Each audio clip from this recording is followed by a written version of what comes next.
Good morning, good afternoon, good evening, wherever you are. My name's Ryan, and this is not Developers Garage. This is Ask the Experts.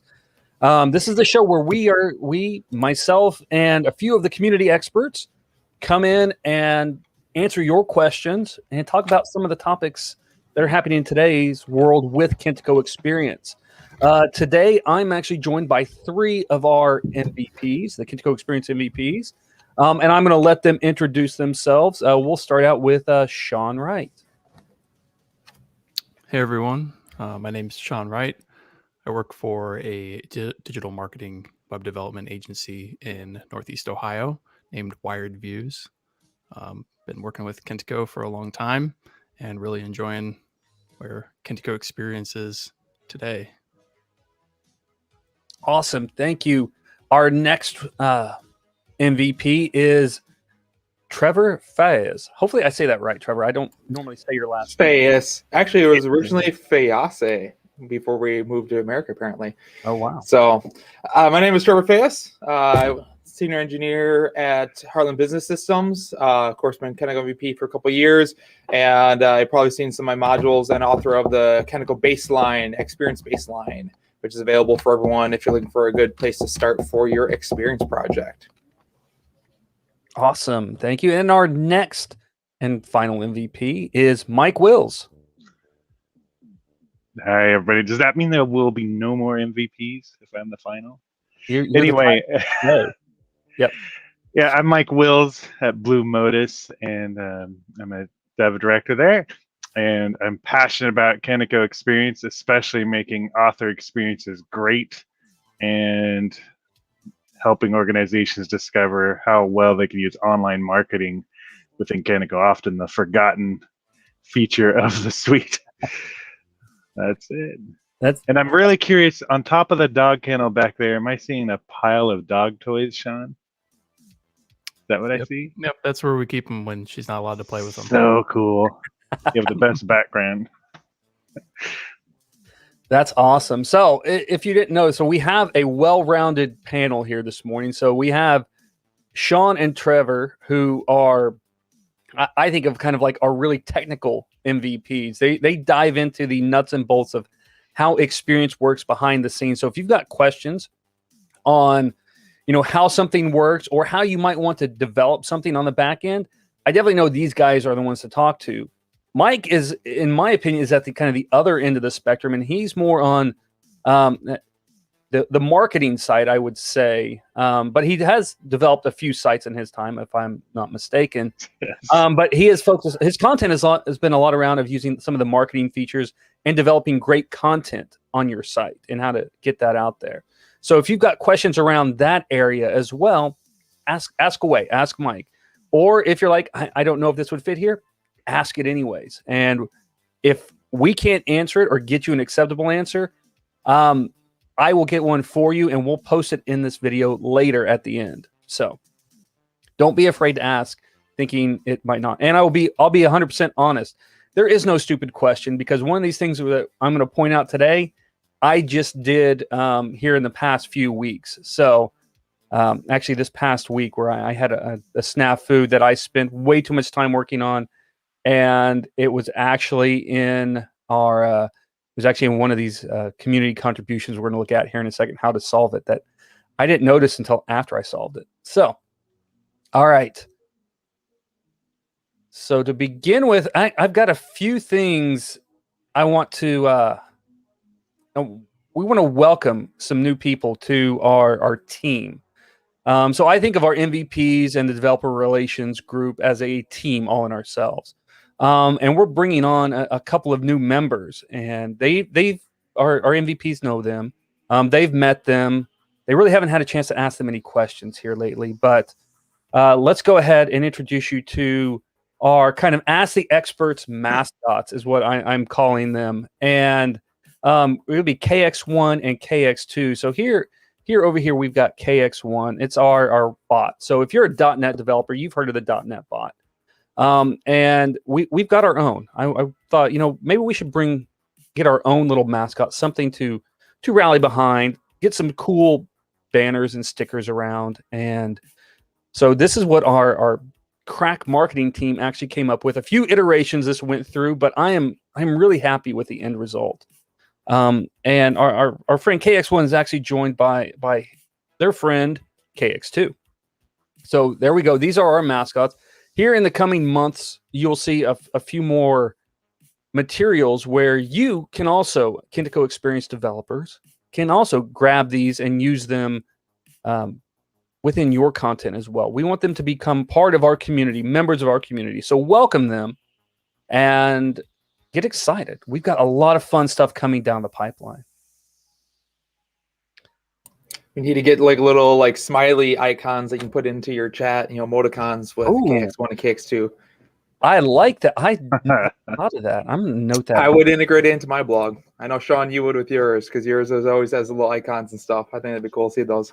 And I think we can bring them into Slack too. I've seen other people bring in custom, emoticons into Slack and everything else. So I think I like this idea, and they've actually given me access to the raw artwork. So that their mistake or not, we'll find out. But we can incorporate them into anything we want now.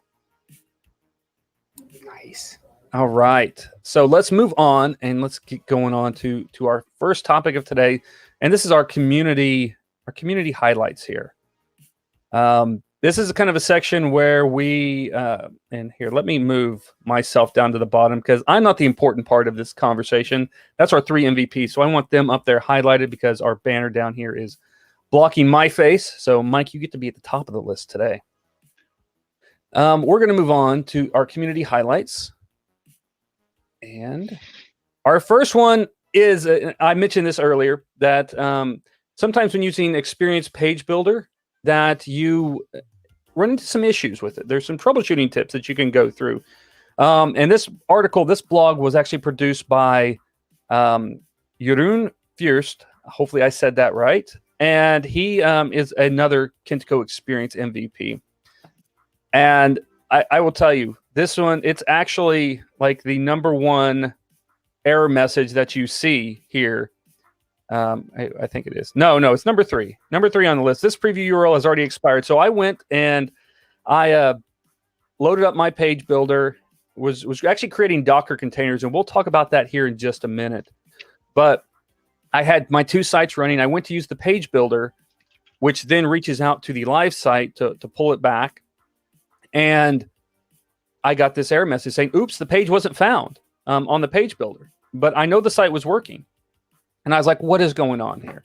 I started racking my brain because I didn't remember changing anything. And I spent way too much. I think I spent like at least an hour on stream live on Developers Garage trying to figure this out. And then I spent an hour or 2 after the fact trying to figure it out. And it's one of those simple fixes that it's like, oh my gosh, I can't believe I did that. And that was basically make sure your CMS hash strings match. Your salt strings have to match. It didn't. The one in my live site, the app settings.json, was different than the web config in the admin, and it didn't work. And I couldn't figure out why. I thought maybe I had set up my containers wrong. I thought 100 other things, except for the simple fact that these 2 didn't match. I had a recent one that took about an hour as well to figure out, and it was because the preview URL was HTTP and it was redirecting to HTTPS, and that redirect caused the bug. So I had to switch up in the presentation to switch it to HTTPS as well. It gets tricky a little bit. I mean, we run into that, especially when we start a new project, trying to get it figured out. And I'm glad that Jeroen put this out here because, yeah, you have to go through the checklist, especially if you're not familiar with Kentico like we are. Like, we'll go through like, okay, but is it this? Is it this? Is it this? Is this? If you don't know that, here's a nice list for it. So that's awesome. I feel like this should be pinned to the top of the Q&A on DevNet. It should be put into the UI of Kentico. Yeah. And anyone that's about to ask a question, they can go through this list first and see if any of these things solve their problem. Yeah, I think, and we'll may talk about this in a minute, but I think there's another place that this might end up becoming a part of is a new page we're going to look at building, or it's going to be community driven. It's our style guide, and I don't know if your opinion on this is kind of one of those things that this belongs in the style guide, or actually, you know what? I think I answered my own question because this isn't style. This is troubleshooting. This is I have a problem. I need to run through a checklist of steps to see if this doesn't work. So I think this is actually DevNet worthy content. There we go. I'll say it right. Definitely. Yeah. There's just so much stuff in here. And I almost think like each one of these could be their own little item. And it's just crazy. And this is like, again, one of those things that as a senior developer, I feel like it's a face slap, head slam on the table. Like, I can't believe it was this simple little thing that messes you up, but it happens to everyone. We always forget. So, all right. Our next community highlight that we have out there, and I'm trying to get my banners here. Using Docker with Kentico experience. Now, I, for the past few months, have been working on creating a Kentico Experience 13 Docker layout, Docker setup. We already have one out there for Kentico 12. It's in the Docker Hub. But somebody else has actually seen that there's value in using Docker and containers with Kentico Experience. And I personally think this is great. And I will tell you why, in my opinion, it's a good thing, because as a developer, I want to install as little as I have to onto my development machine, because if I install every tool that I use that I might have to work with, my machine will become a dog. This is why developers have pretty powerful machines, not counting the fact that we do some pretty computationally intensive work sometimes. But we have a lot of stuff on there. And one of the benefits of using Docker, it allows me to take some of those dependencies, some of those tool sets that I might need, and containerize them in such a way that I can shut them all down, remove them completely. Because we all know when you do an uninstall, it removes everything from your machine that has ever been on there, right? I mean, no, it doesn't. There are always a registry setting. There's always something that it does that it never quite completely undoes. So that is one of the reasons why I love that. I don't have to configure IIS on my machine anymore. I can use Docker and Docker Compose to build up a container setup that runs an entire experience environment on my local machine. It can even simulate a web farm scenario where I have 3 or 4 instances of the live site running with one admin tool. So I can kind of see what that's working with, if there's any issues with that. Now, I'm curious if if our MVPs here have had any experience with containers and using them in their environments. We haven't used them with experience, but we have done some development with containers before. I think this is very cool. I think it will help out some teams quite a bit. If you have a homogeneous environment where all the developers are on the same machines, same operating system, and you can reproduce the setup for a project, then maybe this doesn't bring as much benefit. But in our case, we're running on Windows 10 and OS X. So when I want to set up a project so that's going to run on OS X, I have to make sure that the configuration is correct and kind of guess, is this going to work? And I try to do that by running the site through VS Code and making sure that I can do as much as possible through VS Code instead of Visual Studio. And we have a project, Experience 13 project that we're working on that runs on OS X, and that's great. But if you need that consistency and you don't want to fiddle around with configuration and files and things like that, a Docker setup is going to give you that reproducibility of standing up and running a project no matter what environment it's running on. And yeah, so for bigger teams, this could be a real time saver.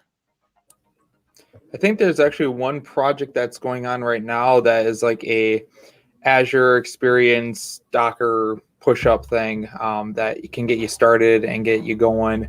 I'm not sure what the status of it is, though.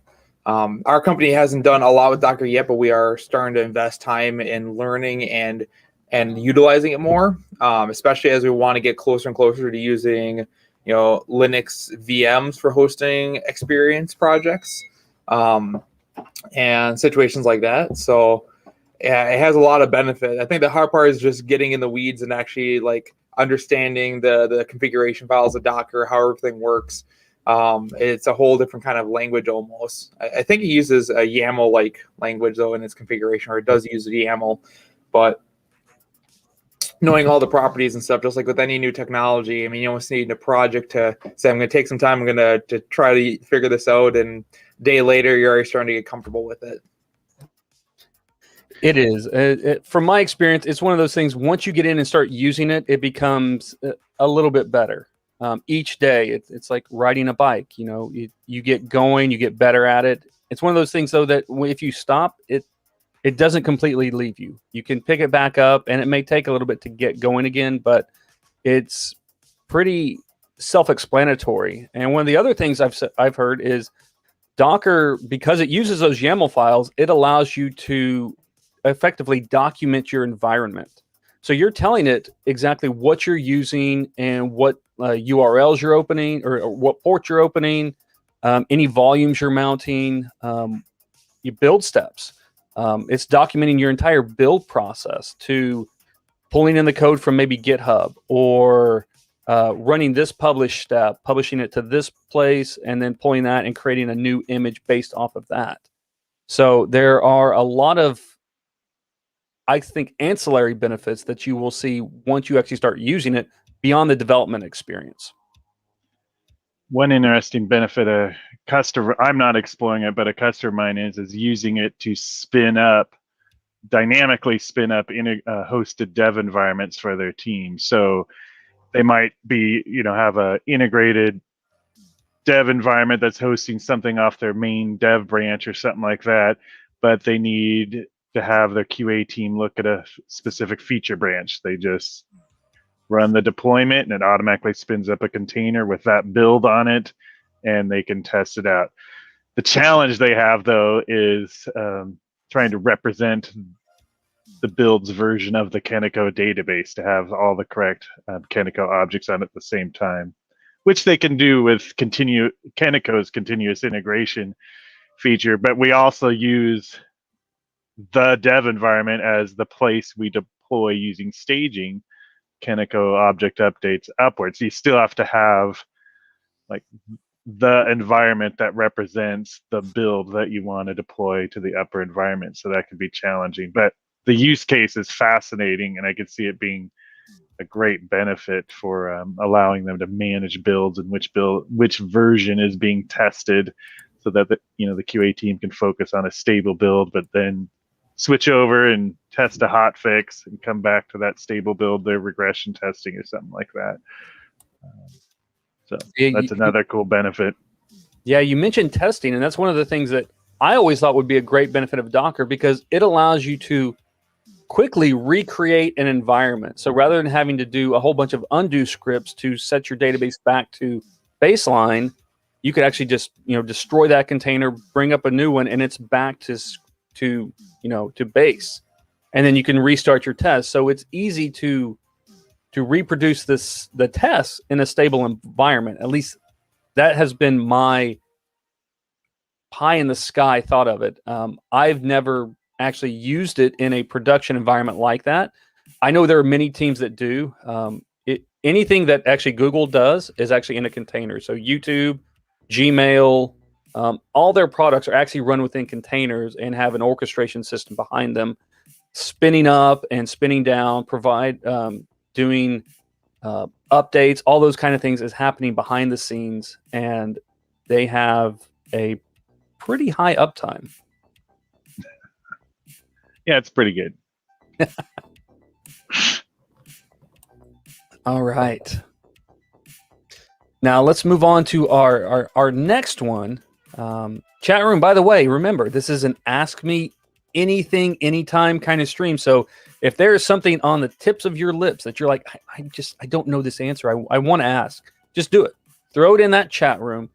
We will pull it up and we will answer it. Our goal here is to answer your questions and fill it in with our topics. So don't worry about our timeline. We're here for you 100%. Our next one is from a guy you may recognize here in the chat, here on stream, Mr. Sean Wright, and it's good. It's basically patterns. And let me switch our banner here to design patterns in Kentico experience. And I know Sean has a fair deal of experience with design patterns. But what are we talking about here, Sean? Yeah, so this is about a small part of our Kentico experience applications, specifically the startup.cs file. you probably won't spend a ton of time in this file over the course of building your application, but you will come back to it frequently, especially when you add features and functionality. It's kind of it's the place in the app where you register all the information that you need to tell ASP.NET Core about for features and functionality.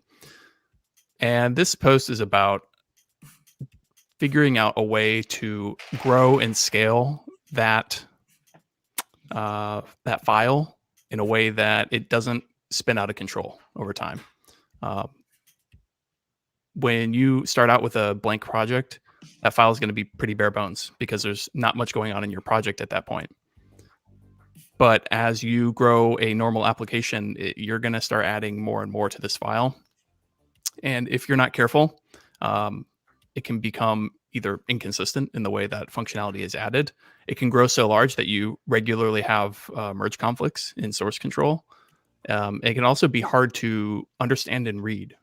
And it's really important that developers be able to come into this file and quickly scan and see what's going on in your application, because it is kind of like a manifest. It's the definition for how your application works and what it does.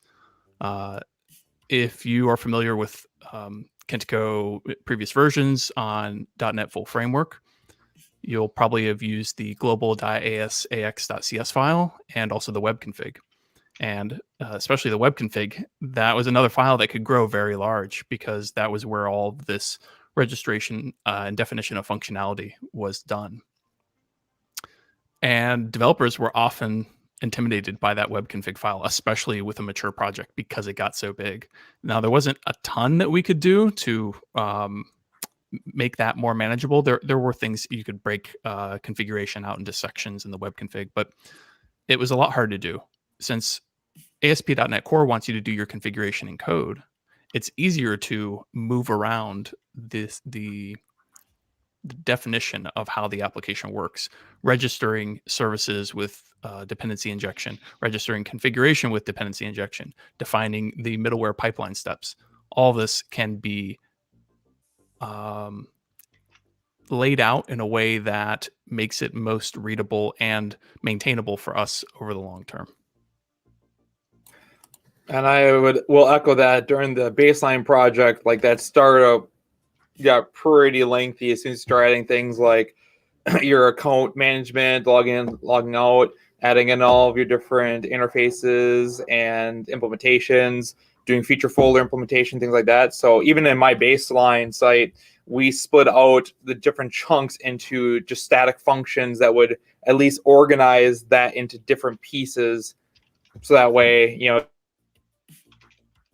of everything, that at least okay, this is where we do our interfaces, this is where we're gonna add in our Kentico based services, our other third-party services, things like that. Although Sean's probably gonna have a much better design pair than even what I have on there. Yeah, this just really defines a series of steps that any team can take to get from where they are, if they haven't been maintaining the organization of this file, to a point where things are decomposed in a way that suits their project. And I want to emphasize that this is not a one and done type operation. This is something that you do over the course of a project. And even after you've launched, as you're adding new functionality, you want to come back to this file and tidy it up every once in a while, or make sure that when you are adding configuration to your application, you are doing it in a way that's consistent with what's already there.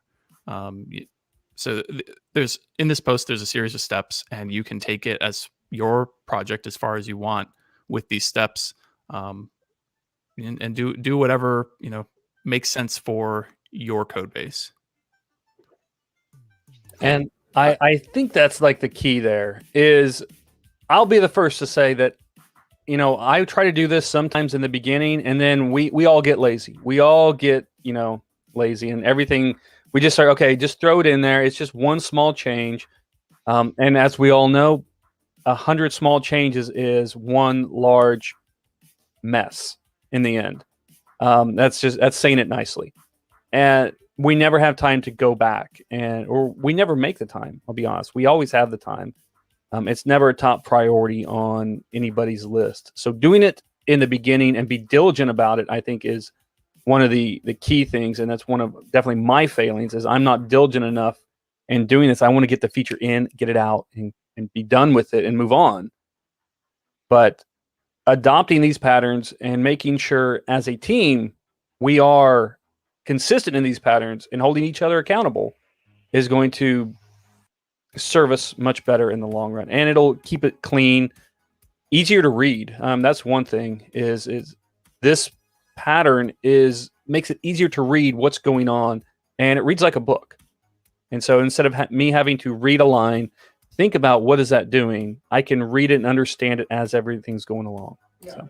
I'll say that one major pro tip, though, if you start the task of cleaning up your startup.cs, always start from a working site and then make a small change at a time. Because if you change the ordering of your startup, it can blow up real fast. So you got to be very careful about what things kind of go all lines in their documentation, that this has to go first, then this, then this, then this. So knowing where within there you add in your services or modify things, be very careful. When I was doing the baseline organization, I accidentally put something in the wrong order. It took me 3 hours probably to figure out what the heck was going on until I finally like, oh crap, that has to go that way. So just be careful with that, though, because the startup CS is powerful, but with great power comes great potential to blow something up. Yeah, I touch on that in this post. Ordering your middleware in the wrong order will completely fail your application. Yep. And that makes sense because those pieces are the bits of code that are touching the request as it comes into the app.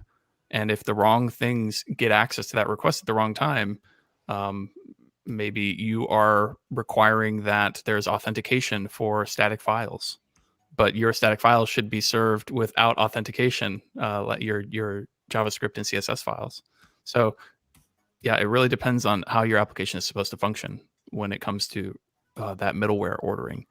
Fortunately, with dependency injection registration, you can do that in any order, because it's not until that process is complete that you actually need to have everything set. So you can put things in the container in whatever order, and then once that process is done, that's when all those services and configuration will be available to you. So order that as makes the most sense for your application and for, like Ryan was saying, the readability of the configuration in this file. And you bring up dependency injection because that segues perfectly into something that one of our other MVPs, Mike Wills, wrote about using dependency injection in Experience 13, which is another. It's actually a pattern in itself, by the way. For those who didn't know, it's not just a concept. It's actually a design pattern. So, Mike, tell us a little bit about dependency injection and what your experience and what you cover in your article here and why it's important. All right. Well, the main goal I had in this article is to help existing experienced developers realize that you can use modern patterns in the CMS app as well as your MVC app or your .NET Core app. And the trouble I was seeing is this tendency to avoid making a service available in the CMS app because it felt difficult or awkward to use the same dependency injection you wanted to use in your core app and allow it to be used in the CMS app as well. And what that tended to do is put us in situations where maybe we needed to reuse some content that was in the content tree and reuse it in email widgets, or reuse some business logic, or maybe we had a scheduled task that we'd really rather to run on the CMS app to offload it from the website. But oh man, it's all set up with dependency injection and works so well in the .NET Core app. So I was looking for a way to make it easy to use the same services and repositories that we would create for the website in the CMS app without having to butcher those components themselves so that they had a bunch of legacy items in it, perhaps make a default constructor that newed up dependencies because we didn't want to bother with the dependency injection on the CMS app, something ugly like that. So in the CMS side, we could use the legacy patterns for dependency injection that are in Kentico, like add the register implementation attribute for each class. We could call service.use directly, but then you'd have to be maintaining 2 sets of registration for the components that you used on both apps. One set for when in .NET Core, another set when in the CMS app. So instead, the thought was, hey, let's just organize registrations for these shared components in some extension method, like you see an example right there on the screen right now. And that extension method can be called by any client that's using the component to just register the components, and it's registering them on the service collection. So that's your typical .NET Core pattern right there. So that's all you have to do in the shared component. And then you'll be able to use it. Oh, that's not the extension method. This is the method right there that, go ahead and show it. I'll talk about it.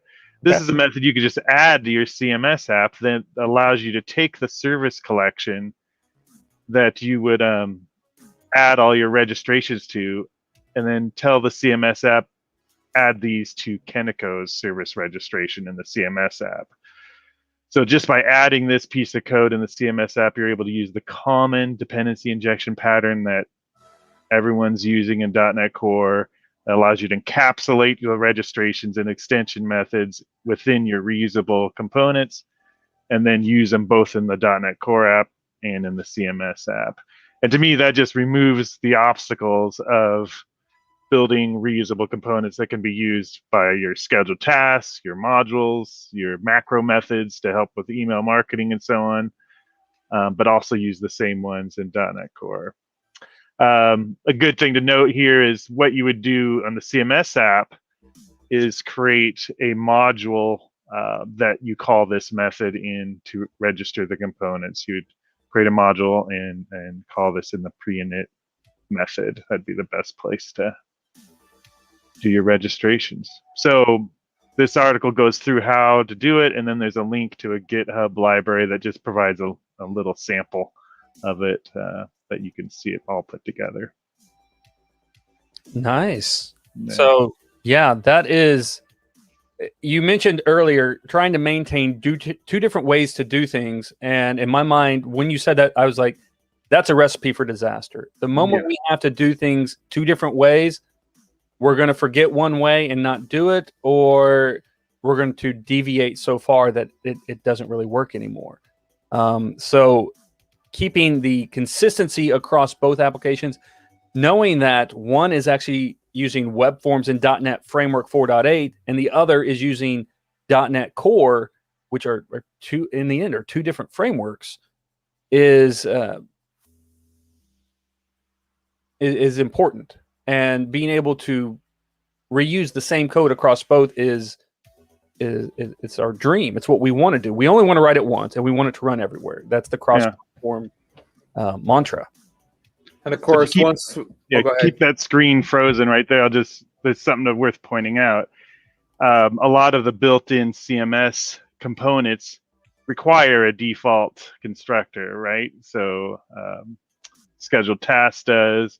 A macro method container is static, so you're not able to just use constructor-based dependency injection. But what you can do is at the top of your dependency chain. So in a scheduled task or a module, or here we see a macro method where you want to use a component that's registered in your container. You just use Kentico's service.resolve method to instantiate that component by its interface. And then Kentico will use the container to instantiate everything else in the dependency chain using constructor-based injection. So it's pretty close to perfect as far as being able to use your patterns on the CMS side. Like the only place where you would have to use the service locator pattern is just right at once at the top of the dependency chain. And I'll say that luckily this is only an issue. This is the final version. We should have this issue because next we're going to have experience that's going to have .NET. The back end is going to be rewritten. So hopefully we can share everything and we don't have to worry about this anymore. This is a really cool solution, though. I bookmarked that article. Nice. So we have a question, our first question from Dimitri Bastrin. Hey, Dimitri, how's it going? He says, hey, guys, Mike, does life cycle in registered services IOC match between CMS and .NET Core app? And then he goes on to say he means scoped or transient. Yeah. So, yeah, Sean actually answered it in the chat channel there. But if we scroll up to that method This one here? earlier in this one, keep going. Up more. Here we go. You could see, yeah, I actually put in the sample code an exception to show, like, if you did register something to use a unsupported lifetime, like scoped, in your service collection, and then tried to use this on the CMS side, you'd get the exception that a scoped service cannot be registered using Experiences service locator. So there are limitations. But honestly, in projects I see, we can live without a scoped lifetime on components that we want to use on the CMS side. So if we're just kind of careful and thoughtful on how we design components, we can, again, get away from either restricting ourselves so that we have to say, hey, this is great functionality, but we can't use it in the CMS side. We can't use it in online marketing features, or get in a position where we're trying to maintain two different frameworks for registering dependency injection. So that was a disappointing limitation, but as I looked at our use cases, I'm like, but we're hardly ever using that anyway. Yeah. There's a reason it wasn't supported in Kentico CMS. There wasn't huge demand for it. Most of the time that you would want to use scoped would be a request coming into the site. So maybe in a web form or user control. And AutoFact does provide support for that. So you can have property injection with user controls and web forms in ASP.NET web forms. But that's probably going to be the only time that you're going to want scoped. All these other places where Mike is showing using the container to have an easier composition of types like you would do in the ASP.NET Core app, they are, like Mike showed, for like a macro registration. These aren't places where you are really going to want the advantages of having a scoped dependency. Or like scheduled tasks, those are running often in a background thread. So again, there it doesn't make sense to have a scoped dependency necessarily. You can run into issues where maybe you're expecting 5 different services to all share the same type. And if you don't register that as a singleton, and instead you register as transient because those are the only 2 options you have, then that type that's being shared isn't really being shared. It's a new one that every single service gets. But these are more advanced use cases. And if you're running into that, then you probably know why you would want one or the other anyway. I like this pattern a lot. I think it's great for getting developers and teams to get in the mindset of using dependency injection throughout all their internal libraries and then sharing those things between the 2 applications. Because like Trevor said, in the next version, everything's .NET Core, .NET 5, .NET 6. And that means dependency injection is going to be everywhere. And we should be using these patterns anyway. And this preps everyone to be able to adopt those and go into the next version of Experience without too much of a headache, not having to, refactor a whole bunch of stuff with all those register implementation attributes everywhere. And Yeah, I think, Sean, you hit the nail on the head. As we looked at, if we go back to the history with Kentico and MVC coming out, and we were a little late pushing everyone to that, to say, hey, this is the future. You're going to want to start looking at and maybe adopting it now.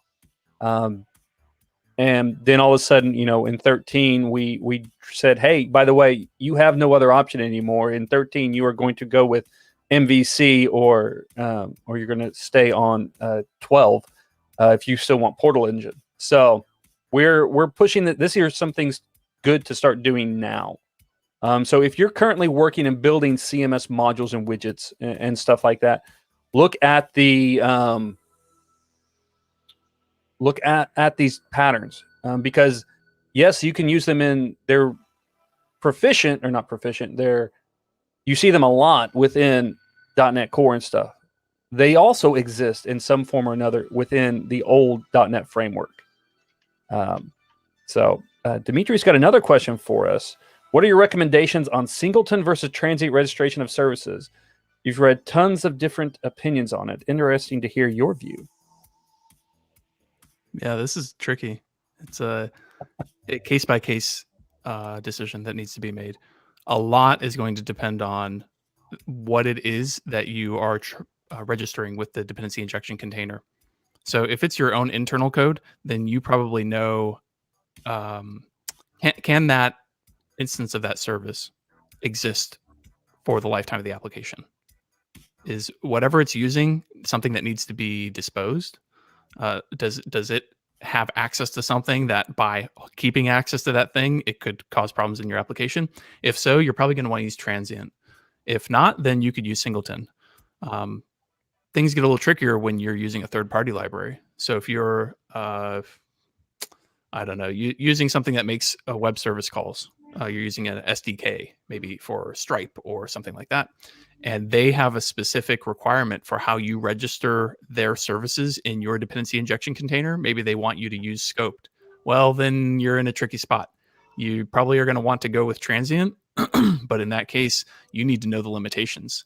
For example, over the course of a scheduled task running, if multiple services request that SDK implementation thing and you have it registered transient, they're each going to get a different one. So if you're expecting for state to be shared between all these different pieces and parts, that's not going to happen.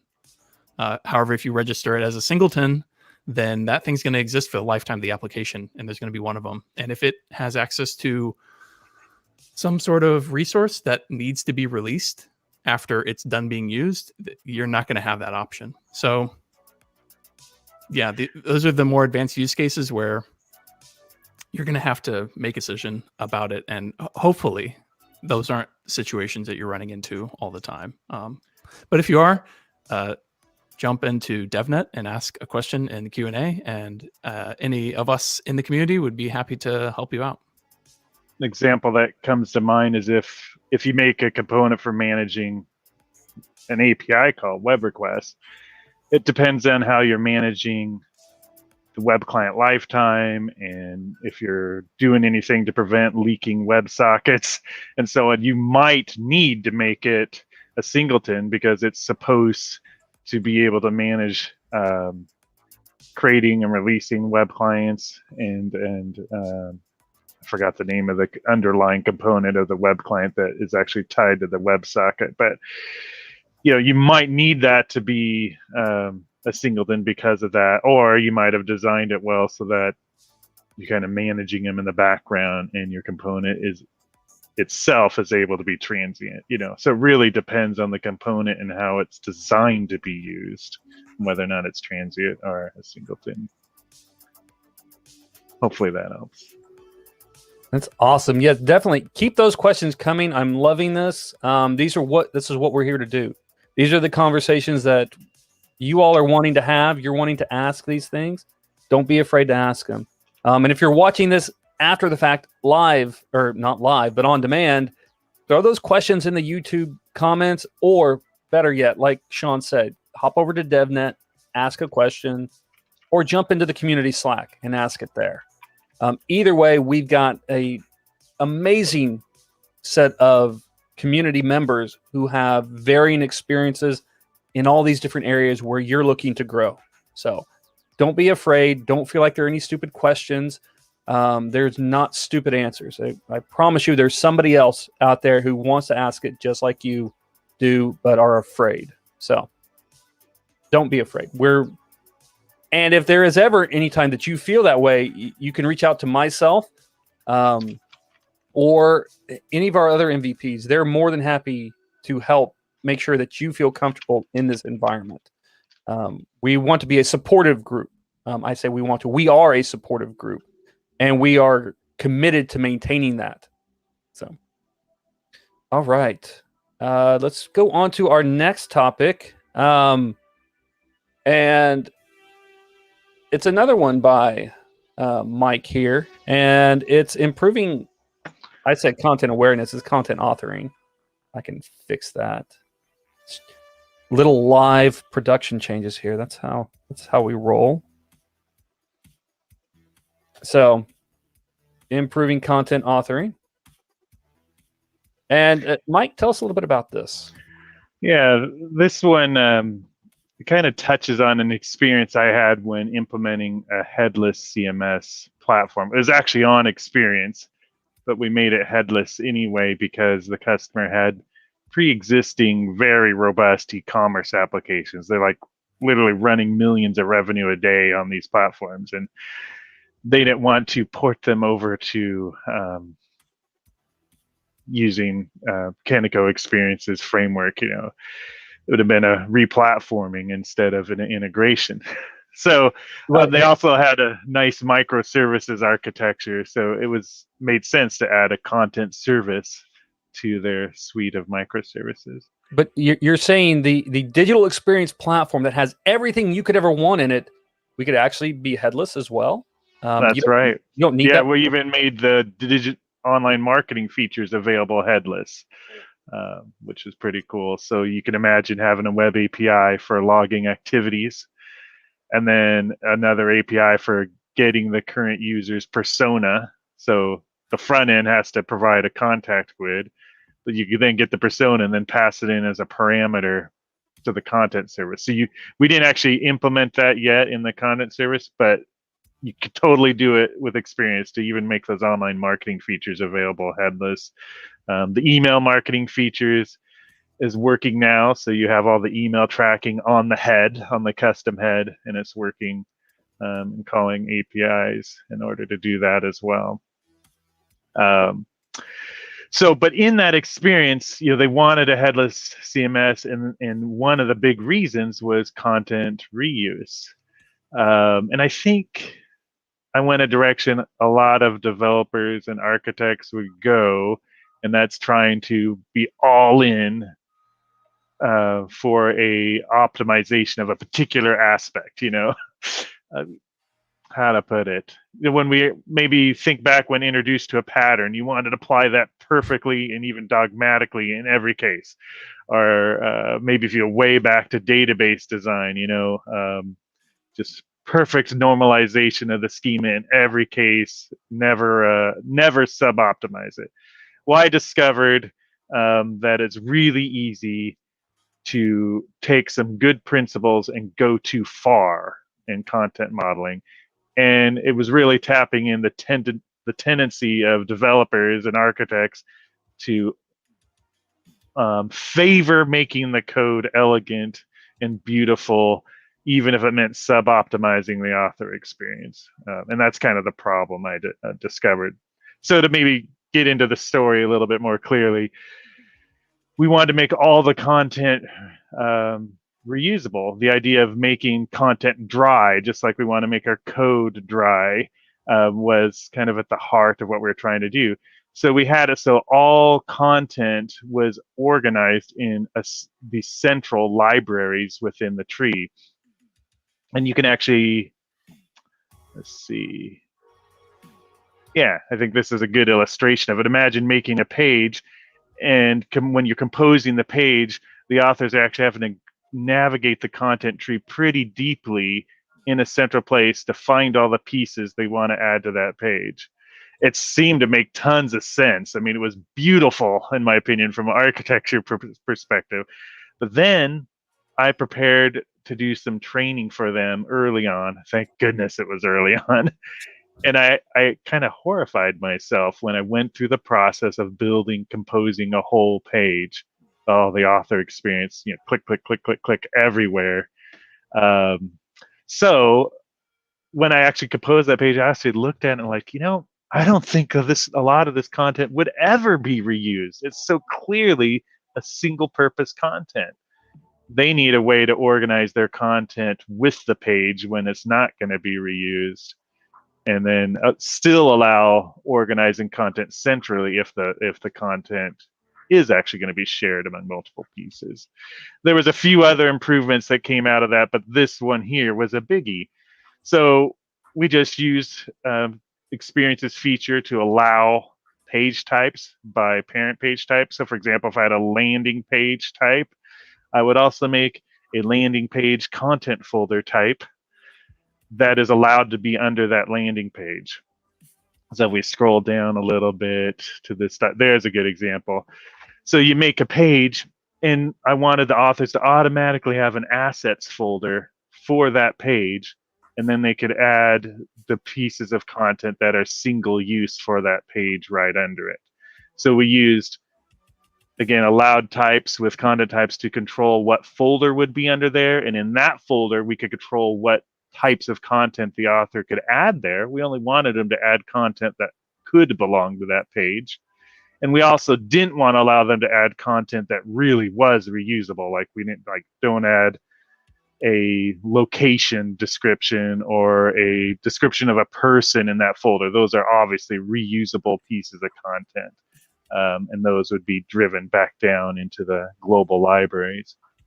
And then we just use global events, which is in the next section, to automatically create the folders as needed. Now, this is a rudimentary example. That's not how we did it. We made a configurable component, but just this right here in the article demonstrates how to use Kentico's global system events.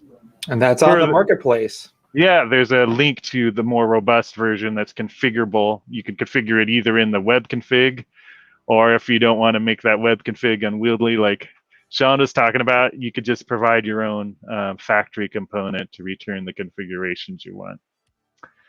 So, I mean, that's little, it's simple, but it's an example of just the little things sometimes can really make a big touch, a nice touch for the authors, make their lives easier. Examples of where it's easier, you want to move a page and everything that belongs with it. It's one operation instead of hunting and pecking all over the content tree. You want to translate a page and all its dependencies. It's one operation instead of hunting all over the tree and trying to remember which content does this use. Oh, I got to inspect that widget and figure out what content that widget's using and so on. Now you just grab that tree and say, translate this and all of its subchildren, and you have it. So the main goal, the two big lessons I learned is try it out and don't be dogmatic.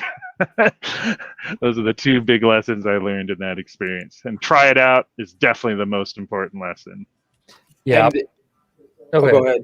I was going to say, so on that same note is remember that as developers, we want our code to be pretty and perfect. But we have to balance that with user experience. And so as we architect things, we need to not only keep in mind of how the code is going to be done and how everything's going to be set up, but we also need to think about how is it going to be used, just like Mike did. And doing that proof of concept early on to try it out is going to help you understand a lot about what your user is going to go through. And I think a lot of developers are stuck on that. Well, they never actually do that UX. They never actually see what the customer does or know what the customer's flow is. They're stuck back in there taking orders and directions from a higher group, a higher body. But we should always keep in mind our users, because they're the ones who are in the end going to pay us for our work and could also be our best advocates for our work. And keep in mind that if you do have a global folder for the content, the stuff that is shared, as Mike was talking about, Relationship Extended allows you to use the page relationships and with some better UIs that you can see in a tree to select, or even in a unit selector to find your items quick and drag and drop. So that's another interface tool to help make it easier for the things that are global versus, but having things underneath it in that folder structure is awesome. We do that with one of our clients, and having it in that module is great. So thanks, Mike, for sharing that tool as well. We'll probably be leveraging that one. Yeah, I want to recommend this approach 100%. This is something that we do with our clients. as developers, we're responsible for the architecture of the code, but we're also responsible with Kentico Experience for the architecture of the content. And I think that's something that's very easy to overlook. The structure organization of content is on a spectrum, and you need to find the right spot for each piece of content in the site, figure out where it lands on that spectrum. On one end, you could have a page type where every single thing that appears on that page is a field or a form in that page type. Right? So that, if you have like 20 products listed on a page, every single one of those products could be its own field. That's on one extreme. On the other extreme, you can have a page that has, let's say it's a page that lists products. It has no fields of its own. Instead, it pulls in content from elsewhere on the site. And every single bit of content maybe is stored in a central location and it's reused. And then there's something that's in the middle and this is what Mike's proposing. And this is something that I think is probably the best approach because it's the most flexible and isn't dogmatic about what you do, but you can have those centrally organized pieces of content that are reused throughout the site. You can have content that is scoped or homed to a specific page, indicating that that's only where it's used. And you also get to avoid having 50 fields on a page for all the content that it displays. So it lets you have that deconstructed, normalized content, but without having the content management headaches that sometimes come from that. So it's taking the best architectural approach and also providing the best content management experience, which is something that it's easy for us to lose track of. Like Mike said, if you don't go through the content management, content building process yourself as a developer, you need to step through creating pages and see what it feels like. If it's onerous to you, it's going to be painful to the content managers because you actually know what's going on behind the scenes. So you're like, oh yeah, of course, I'll just go over here and click this, but they're going to get confused. And they have to do it more than once. Yes. They have to do it for their life, it'll feel like to them. At the same time, sometimes I've found it can be easy to look at what content management is like when you are first building a site and say, this is too painful. Because when you're first building a site, you're loading in a lot of content. And you could say, well, this is too painful. I don't want it to be this way. Content managers aren't going to want it to be this way. So let's make it a lot easier. But down the road, are you adding in the same amount of content that you are when you are first building a site? Probably not. So the mindset that I like to take is, what is the content management experience going to be after go live? Mm-hmm. Are we going to be loading in hundreds of pages a day? Well, if that's the case, then okay, maybe you want to take that. You're going to want to take that into consideration when you're designing how this experience is.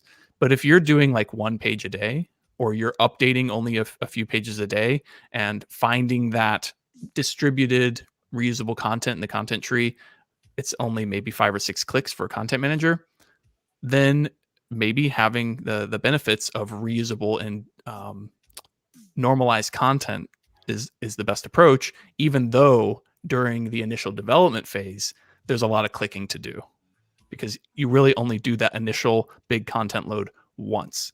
And once that's done, it's, the day-to-day operations. And a lot of times, if you have the time and resources, you can automate that initial content load, either pulling it from an old site or a CSV file or an internal legacy ERP system or whatever. You can automate that process so that even though there might be normally a lot of clicks, we code up something that does that for us. Right. And what Sean says is that thinking about what the process is going to be later is important because, like, we have some I can think of a customer that's an online publisher. They're like constantly making new content, dozens a week.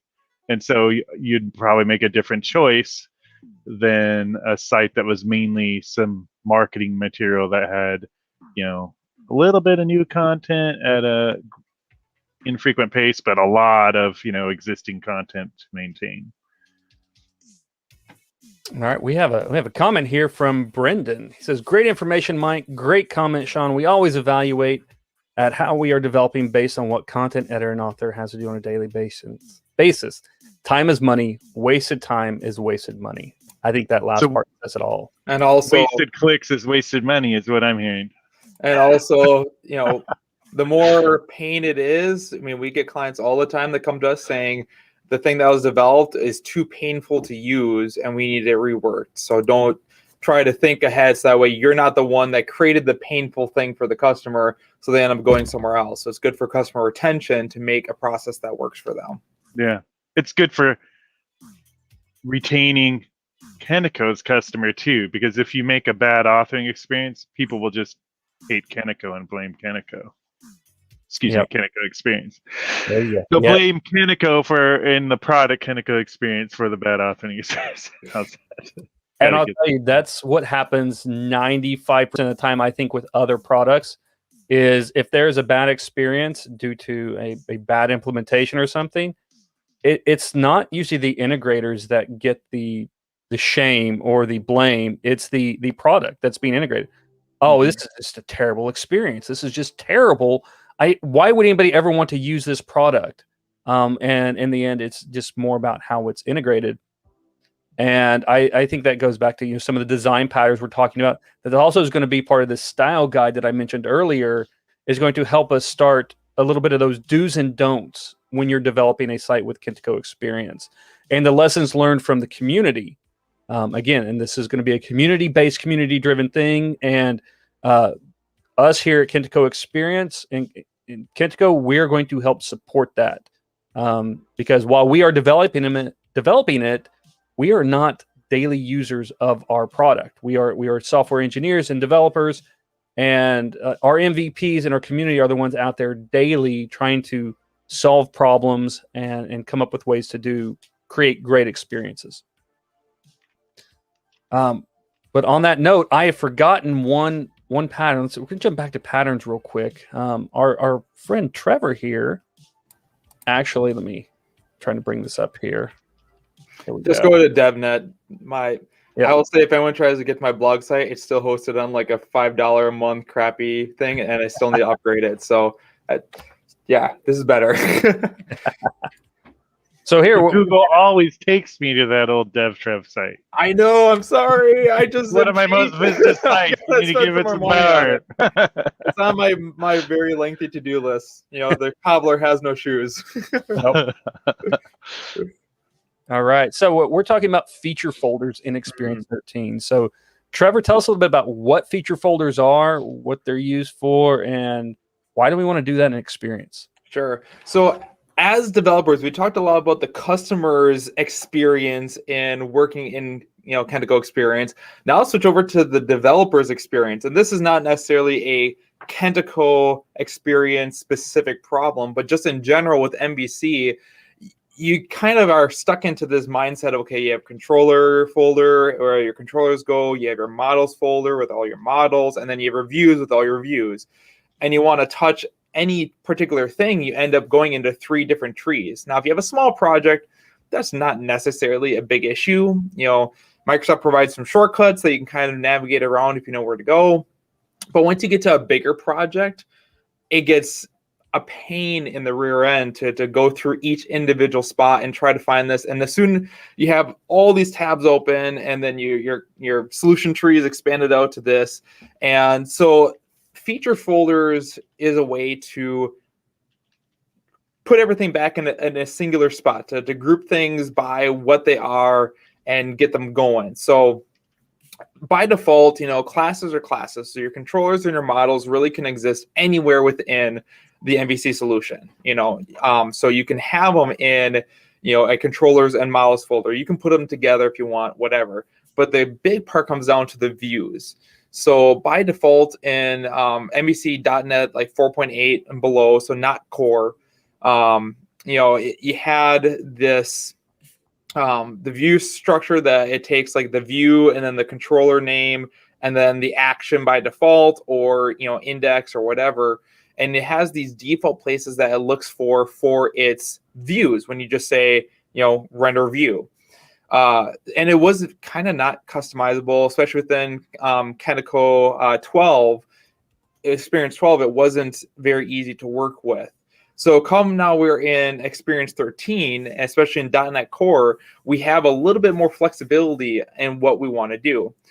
So what this is a article describing how to detail the iView location expander, which is something you can inject into your .NET Core application to control where the views get rendered. So that was one piece of it, is that, hey, I want to actually store my view with the controller, with the model in a central place and called a feature folder.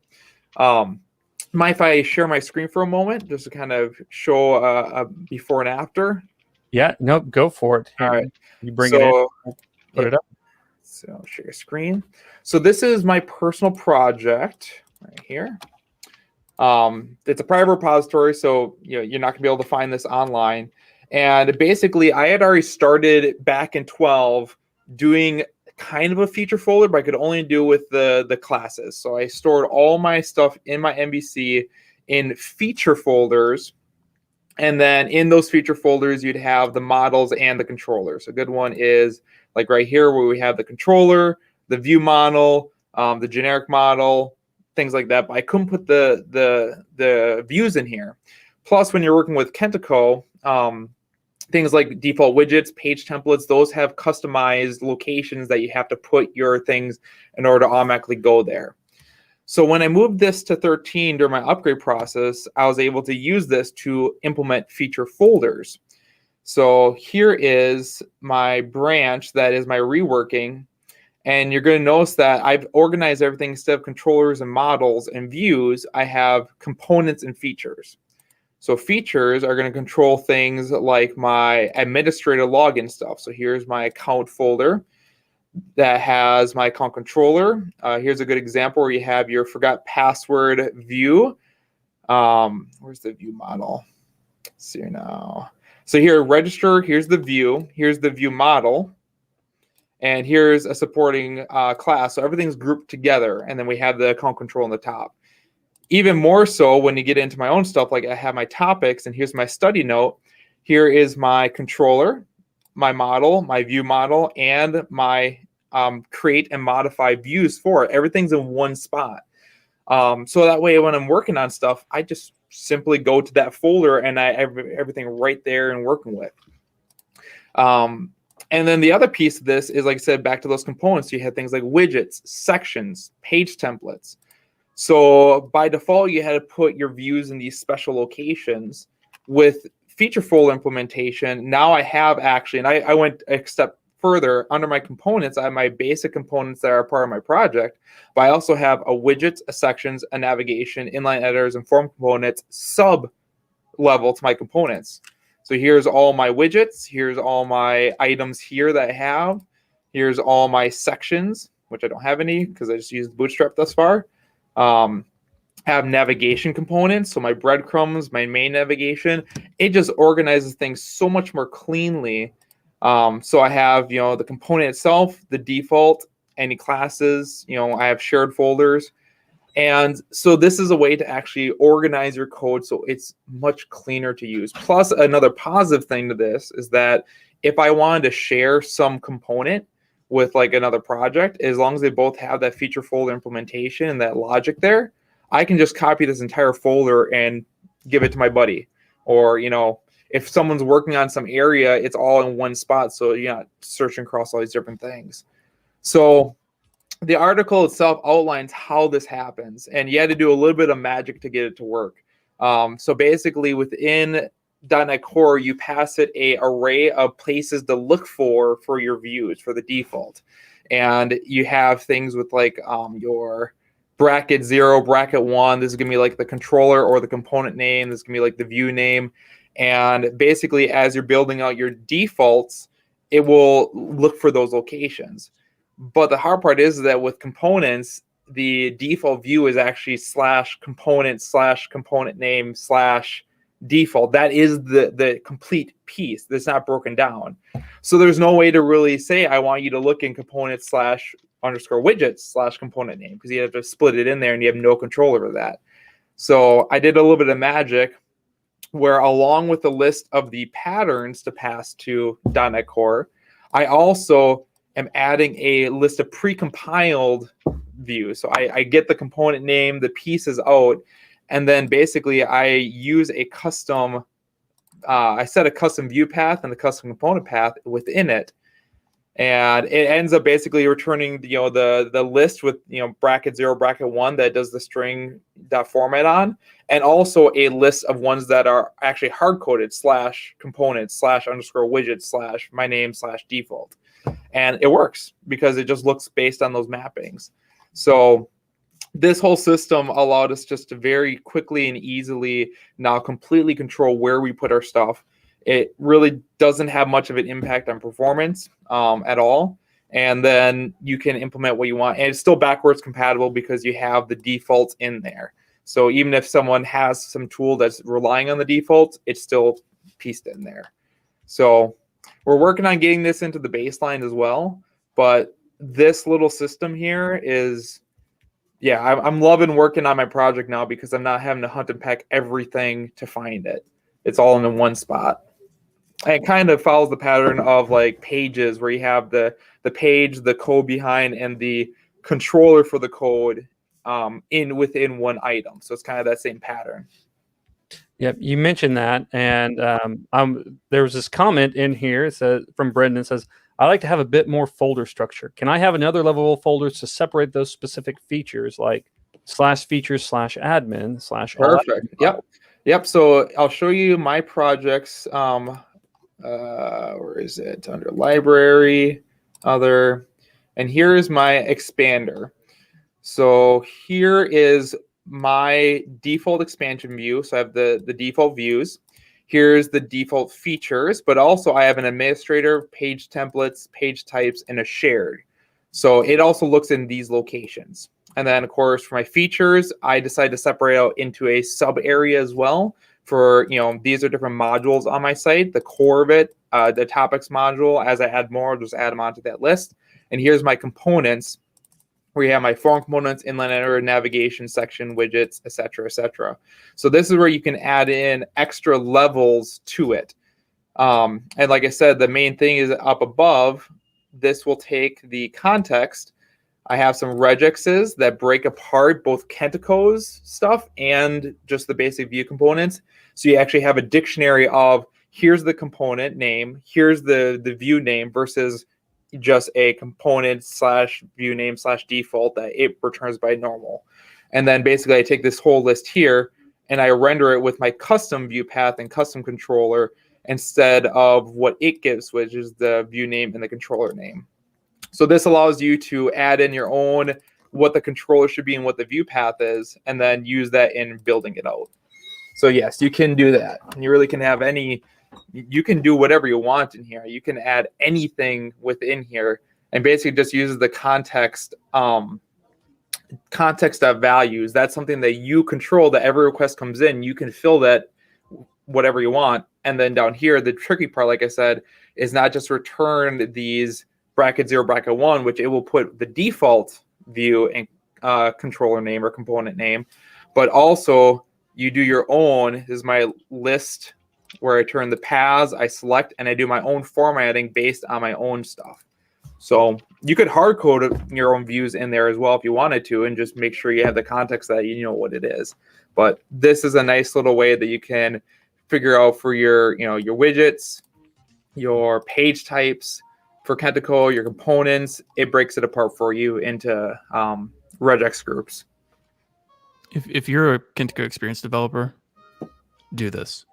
Don't live under the tyranny of models, views, and controllers folders.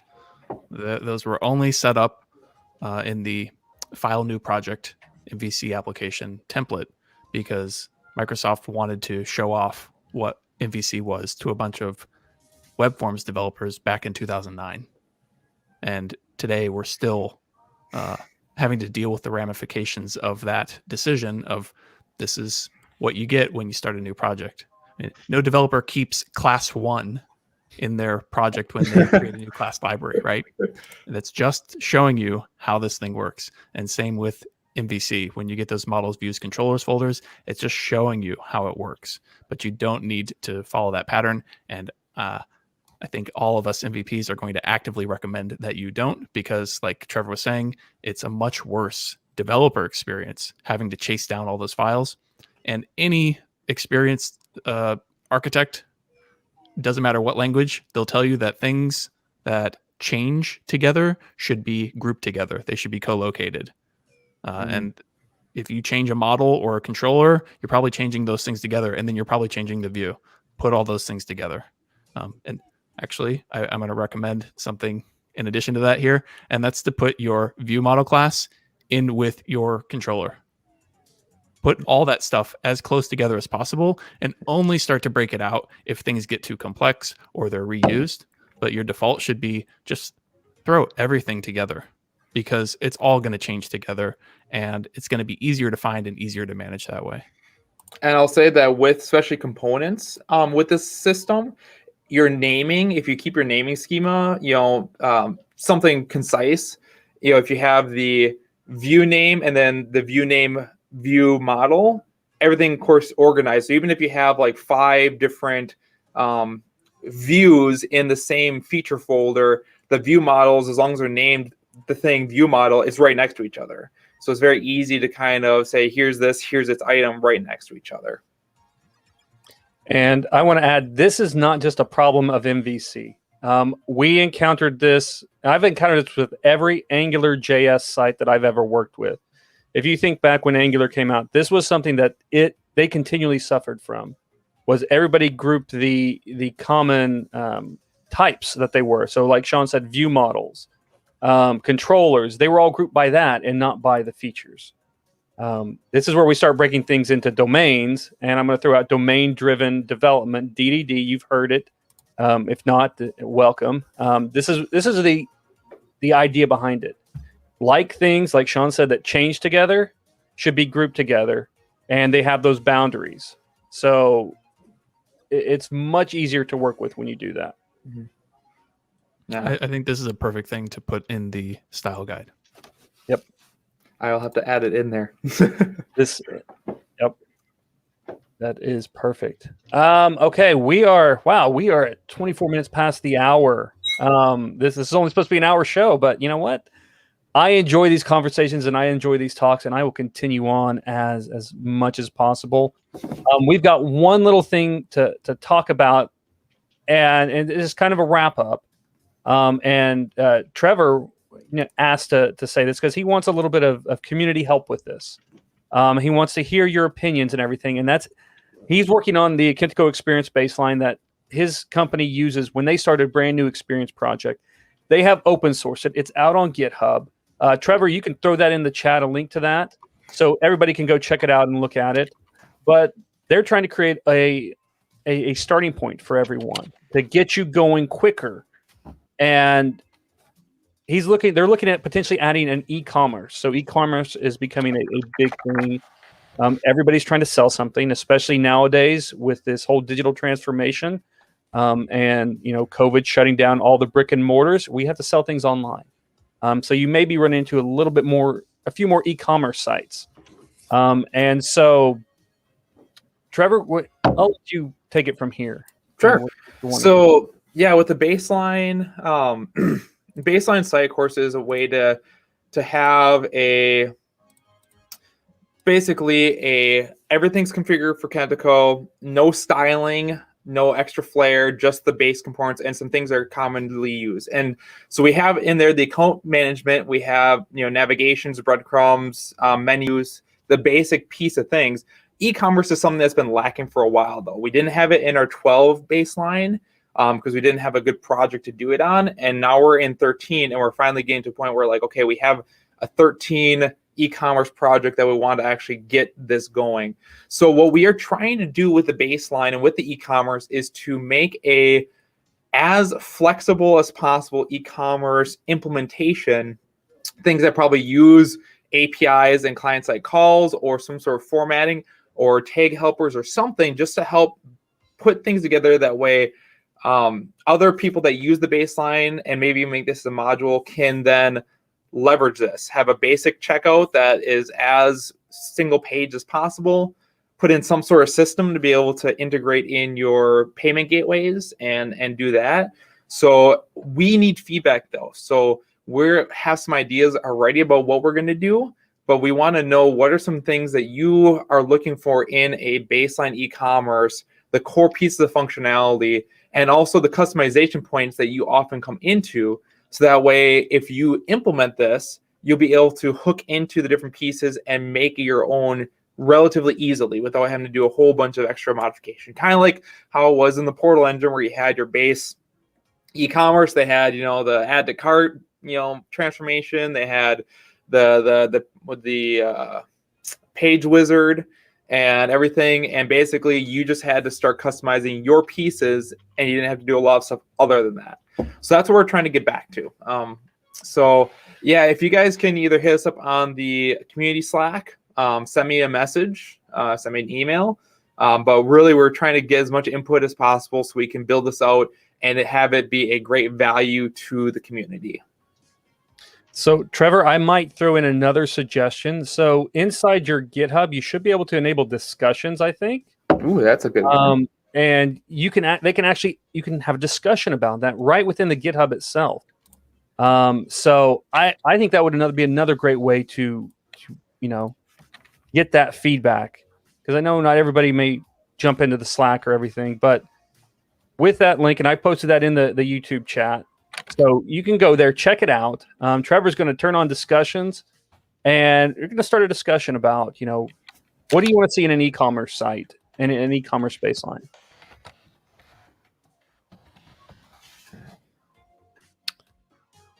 And on that note, I hope everybody in the Midwest is staying warm and toasty. I know my friends down in Texas, I'm in Oklahoma, we're suffering just like them. We're not used to frigid temperatures that we're receiving right now. Rolling blackouts, power or water stations not being able to filter and properly clean the water. It's a mess. And I hope everyone is staying safe and staying warm. And other than that, I think we're done for today. I want to thank Mike, Trevor, and Sean up there for joining me today. And like I said, if you've got questions after this, throw them into the YouTube. This video YouTube, we're monitoring, we're watching it. Head on over to Slack, ask them there, or the other great place is DevNet. Those are 3 great places that you can ask your questions anytime, anywhere, and have a community around you that is going to be supportive and help you solve your problem. Guys, thanks Great for joining. discussion, guys. I appreciate Bye, it. Thanks for Thank tuning you, in. Chat room, for the interactions, and we'll see you all next time. Peace.